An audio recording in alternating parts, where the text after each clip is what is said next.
வாங்க வாங்க. நீங்க 6 மணிக்கே வருவீங்கன்னு ராதா சொன்ன. அது டபுள் விசில் அடிச்சு 2 பஸ் போய். சாரி, யாரு? எங்க ஆபீஸ்ல account section manager Kollengode Achuthan Nair. குட்டி மேல வளர இஷ்டமாய் குட்டி என்னோட வீட்டுக்கு வரணும்.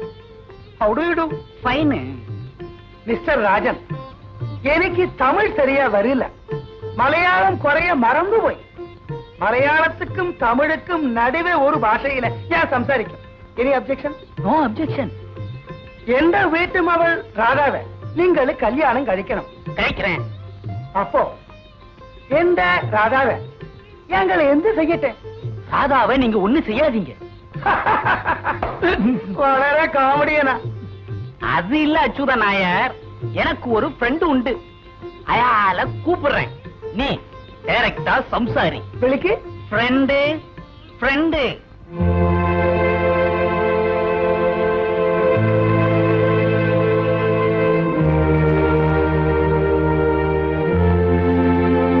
எடோ, நீ எந்தினா இப்படி வந்தது?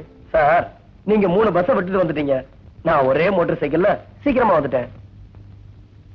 உமே, எந்தாது கன்ஃபியூஷன்? நான் சொல்றேன் சார். நீங்க நினைக்கிறபடி நான் 4ஆம் கிளாஸ் ஃபெயில் ஆனவன் இல்ல sir. MSc final year student. நல்ல வசதியான குடும்பத்தை சேர்ந்தவன். எங்க பண்ணையில 100 பேருக்கு மேல வேலை செய்யறாங்க. பின் எந்தினா தான் அவட ஆபீஸ்லக்கு பியூன் ஆயிட்டு பணி செய்யணுது. மிஸ்டர் அச்சுதன் நாயர், அது அப்புறமா சொல்றேன். என் ஃப்ரெண்டு ராதாவை கல்யாணம் பண்ணிக்க சம்மதிப்பான். அதுக்கு அவளுக்கு வரதட்சணை கொடுக்க வேண்டாம். அவளுக்கு நகை நட்டு எதுவும் போட வேண்டாம். கோயில்ல சிம்பிளா தாலி கட்ட தயார். ஆனா ஒரு கண்டிஷன். எந்த கண்டிஷன்? ராதாவுக்கு உமா தானே எல்லாமே. அதனால கல்யாணம் முடிஞ்ச கையோட அவங்க 2 பேரும் ஜோடியா உமா கால்ல விழுந்து ஆசீர்வாதம் வாங்கணுமா. ஓ, வளர சென்டிமெண்டல் சீனா. அந்த சென்டிமெண்ட் சீன்ல ஒரு சின்ன பிரச்சனை. கல்யாணம் ஆன கையோட முதல்ல ஒரு விதவை கால்ல விழ எனக்கு இஷ்டம் இல்லை. மிஸ்டர் ராஜன், அது கடவுளோட முடிவு. நான் என்ன பண்ண முடியும்? கடவுள் முடிவை மாத்தணும். நீங்க கல்யாணம் கழிக்கணும். புருஷனோட ஜோடியா நிக்கணும். நாங்க உங்க கால்ல விழணும். இதுக்கு இஷ்டம் இருந்தா நீங்க இப்படி நிக்கணும். இல்லெங்கில் வெளியே போகணும். எந்தோ மனசுலாயோ சேச்சி.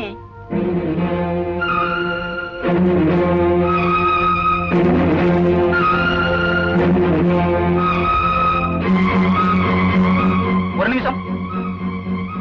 இந்த கல்யாணம் நடக்காதுன்ற முடிவுனால நீங்க புறப்பட்டு வந்துட்டீங்கன்னு நான் நினைக்கிறேன். அப்படின்னா ராதாவை நான் மறந்துடுறேன். ஆனா ஒரு சின்ன ஹெல்ப் பண்ண முடியுமா? அவ வயித்துல வளர்ற என் குழந்தைய மட்டும் நீங்க கலைச்சிருங்க. You scoundrel! அச்சுதன் நாயர், நீ இங்கிலீஷ்ல திட்டினாலும் சரி, தமிழ்ல திட்டினாலும் சரி, மலையாளத்துல திட்டினாலும் சரி, மேட்டர் என்னமோ 2. ஒண்ணு அக்காகாரி கல்யாணம் கழிக்கணும், இல்ல தங்கச்சிகாரி கருவை கலைக்கணும். உமே, என்னோட வீட்டுக்கு வரு. வான்னு அவட இருக்கி. உமே, உனக்கு இங்கிலீஷ்ல ஒரு வாசகம் அறியும். Understand your problem, analyse your problem, attack the problem and arrest the problem. மனசுலாயோ?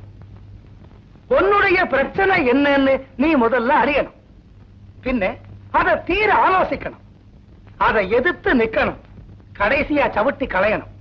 இப்போ உன்னுடைய பிரச்சனை என்ன? நீ ஒரு விதவை அல்ல.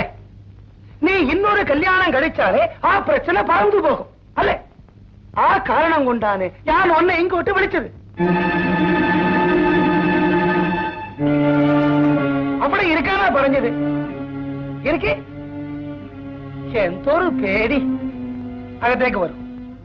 வரும் மாறுக்குட்டி வரும். எந்த குடும்பம் கண்டம். அது நாராயணி, இது பாருக்குட்டி. பாருக்குட்டி, ஆ நாராயணி யாரா? ചേച്ചിന്റെ പറ. എന്റെ അമ്മ. വയ്ക്കോ. നാരായണി, താൻ ആരാണെന്ന് ആ കുട്ടീന്റെ പറ. നിങ്ങളുടെ ഭാര്യ. മനസ്സിലായോ? ഈ നാരായണി എന്റെ ഭാര്യ. ആ പാറുക്കുട്ടി നാരായണന്റെ മോള. പക്ഷേ പാറുക്കുട്ടിന്റെ അച്ഛൻ ഞാനില്ല. ഞാന് നാരായണന്റെ 2ാമത്തെ പുരുഷന. മനസ്സിലായോ?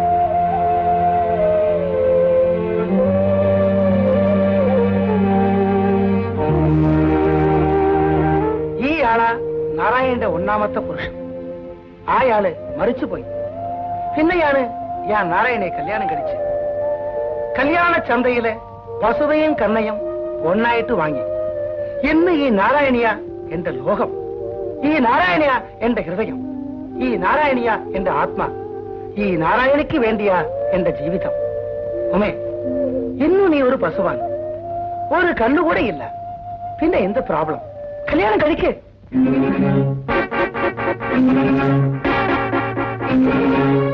ഉമേ, ഈ കാര്യം നിനക്ക് പറയാൻ വേണ്ടിയാണ് കുട്ടി എന്നോട് വീട്ടിക്ക് വരണം, കുട്ടി എന്നോട് വീട്ടിക്ക് വരണം തിരിച്ച് തിരിച്ച് പറഞ്ഞത്.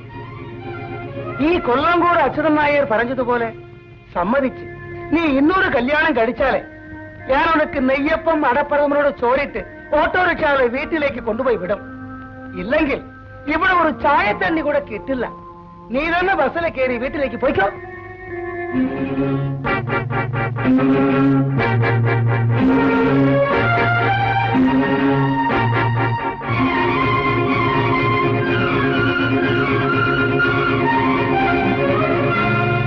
நான் என்னமோ நினைச்சேன், இந்த மலையாளி பக்கா ஜென்டில்மேன். நான்சென்ஸ். நீங்க கல்யாணம் பண்ணிக்கிறதும் பண்ணிக்காதும் உங்க இஷ்டம். அதை வற்புறுத்த அமையாரு. இத காரணமா வச்சு உங்க தங்கச்சியை கல்யாணம் பண்ணிக்க மாட்டேன் நம்ம எப்படி சொல்லலாம்? இத உங்க தங்கச்சி வயித்துல குழந்தைய கொடுக்கறதுக்கு முன்னாடி அவன் யோசிச்சிருக்கணும். நீங்க சாயங்காலம் கூட வாங்க, அவன்கிட்ட பேசி பாக்குறேன். சம்மதிச்சானா அவனுடைய அதிர்ஷ்டம், இல்லைனா போலீஸ் கிட்ட சொல்லி முட்டிக்கு முட்டி தட்டி உள்ள அனுப்பிச்சிடுறேன். Thank you sir, thank you. பாவம், மனசு உடைஞ்சிருக்கிற ஒரு விதவை பொண்ணுகிட்ட எப்படி நடந்துக்கிறதுன்னு உங்களுக்கு தெரியவே இல்லையே.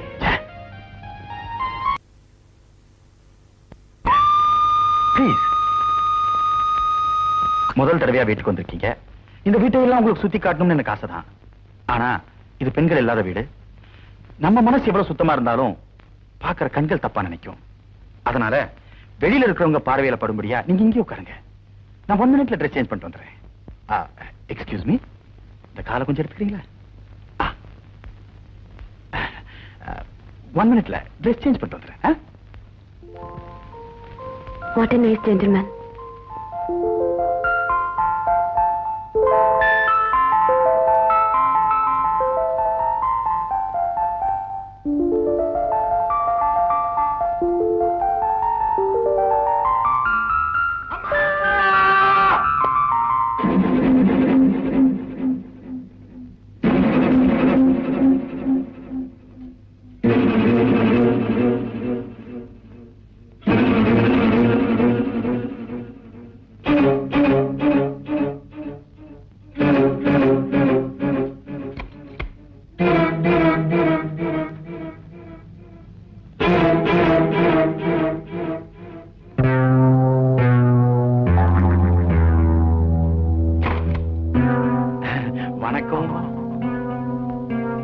ஆண்டவன் உங்க புருஷனையும் பறிச்சுக்கிட்டான், ஏன் பொண்டாட்டியும் பறிச்சுக்கிட்டான். ஈவு இறக்கம் இல்லாத அந்த ஆண்டவன் முகத்துல நம்ம கரிய பூச வேண்டாம். அதனால நான் உங்களுக்கு புருஷனாவும் நீங்க எனக்கு பொண்டாட்டியாவும் இருக்கிறதா நான் முடிவு பண்ணிட்டேன். இன்னைக்கு மட்டும்தான். My dear madam.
ஆமா.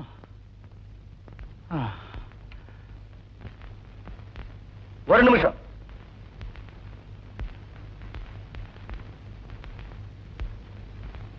உங்க கழுத்துல மட்டும் ஒரு தாலி இருந்திருந்தா இவன் உங்ககிட்ட தப்பா நடந்திருப்பானா? 1000 போலீஸ் ஒரு பொண்ணுக்கு கொடுக்கிற பாதுகாப்பை விட ஒரு மஞ்ச கயித்தால அதிக பாதுகாப்பு கொடுக்க முடியும். அந்த கயித்துக்கு சொந்தக்காரன் நொண்டியா இருந்தாலும் சரி, முடவனா இருந்தாலும் சரி. ஒருவேளை நான் மட்டும் இங்க வராம இருந்திருந்தா நீங்க மதிக்கிற இந்த சமூகம் ஐயோ பாவன் அனுபவப்பட்டிருக்காது.